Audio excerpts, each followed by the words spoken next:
एक आदमी जो हाई स्कूल की एजुकेशन भी पूरी नहीं कर पाया, वह इतने गरीब परिवार से था कि खर्चा चलाने के लिए उसे अपनी किशोर अवस्था से ही नाश्ते की रेहड़ी लगाने से लेकर पेट्रोल पंप पर तेल भरने तक का काम करना पड़ा। ऐसे लड़के ने जब एक वृद्ध की तौर पर दुनिया को अलविदा कहा तो उसकी संपत्ति का मूल्य 62,000 करोड़ रुपए से भी ज्यादा था। अगर आप अब भी इस शख्सियत को नहीं पहचान पाए तो हम बात कर रहे हैं धीरू भाई अंबानी की। एक ऐसा सफल चेहरा जिसने हर एक गरीब को उम्मीद दी कि सफल होने के लिए पैसा नहीं नीयत चाहिए। सफलता उन्हीं को मिलती है जो उसके लिए जोखिम उठाते हैं। धीरू भाई ने बार बार साबित किया कि जोखिम लेना बिजनेस का नहीं आगे बढ़ने का मंत्र है। 28 दिसंबर 1932 को गुजरात के जूनागढ़ के छोटे से गांव चोरवार में धीरज लाल हीरालाल अंबानी का जन्म हुआ। पिता गोवर्धन भाई अंबानी एक टीचर थे। माता जमुनाबेन एक सामान्य गृहिणी थी। धीरू भाई के 4 भाई बहन और थे। इतने बड़े परिवार का लालन पालन करना अध्यापक गोवर्धन भाई के लिए सरल काम न था। एक समय ऐसा आया कि आर्थिक परेशानियों की वजह से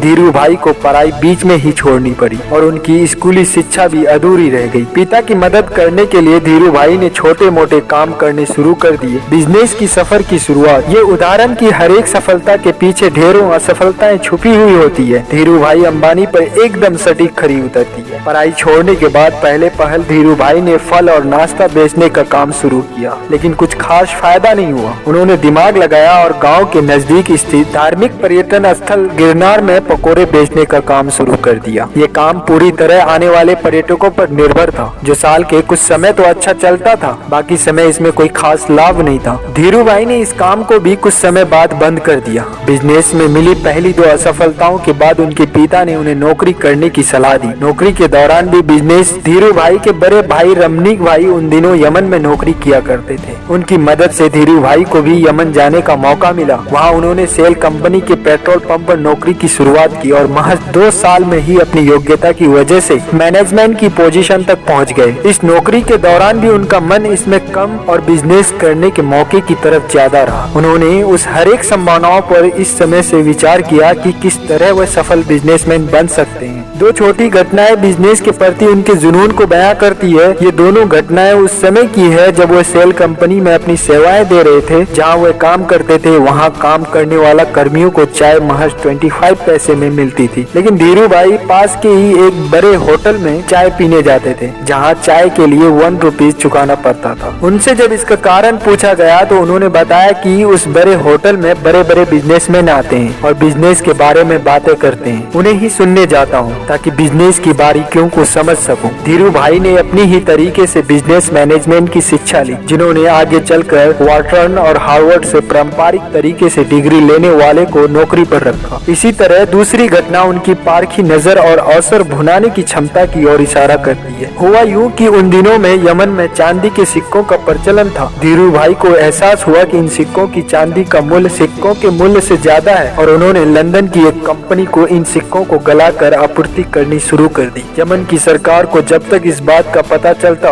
वह मोटा मुनाफा कमा चुके थे। ये दोनों घटनाएं इशारा कर रही थी कि धीरू भाई अंबानी के पास एक सफल बिजनेसमैन बनने के सारे गुण थे। चुनौतियां और सफलता। यमन में धीरू भाई का समय बीत रहा था कि वहां आजादी के लिए लड़ाई शुरू हो गई और ढेरों भारतीयों को यमन छोड़ना पड़ा। इस परेशानी के आलम में धीरू भाई को भी यमन छोड़ना पड़ा। खुदा ने एक सफल बिजनेसमैन बनाने के लिए परिस्थितियां गढ़नी शुरू कर दी। इस नौकरी के चले जाने के बाद उन्होंने नौकरी की जगह बिजनेस करने का डिसीजन लिया, लेकिन बिजनेस शुरू करने के लिए पैसे की जरूरत थी। धीरू भाई के पास इन्वेस्ट के लिए बड़ी रकम नहीं थी, इसलिए उन्होंने अपने मामा त्र्यंबक लाल दामनी के साथ मसालों और शक्कर के बिजनेस की शुरुआत की। यहाँ पर रिलायंस कमर्शियल कॉर्पोरेशन की नींव पड़ी। इसके बाद रिलायंस ने सूत के कारोबार में प्रवेश किया। यहाँ भी सफलता ने धीरू भाई के कदम चूमे और जल्द ही वह बाम्बो सूत व्यापारी संघ के कर्ता धर्ता बन गए। ये बिजनेस जोखिमों से भरा हुआ था और उनके मामा को जोखिम पसंद नहीं था, इसीलिए जल्द ही दोनों के रास्ते अलग हो गए। इससे रिलायंस पर कोई खास फर्क नहीं पड़ा और 1966 में रिलायंस टेक्सटाइल अस्तित्व में आया। इसी साल रिलायंस ने अहमदाबाद के नरोदा में टेक्सटाइल मिल की स्थापना की। विमल की ब्रांडिंग इस तरह की गई कि जल्द ही ये घर घर में पहचाना जाने लगा और विमल का कपड़ा बड़ा भारतीय नाम बन गया। विमल दरअसल उनके बड़े भाई रमनीक लाल के बेटे का नाम था। इन्हीं सब संघर्षों के बीच उनका विवाह कोकिला बेन से हुआ, जिनसे उन्हें 2 बेटे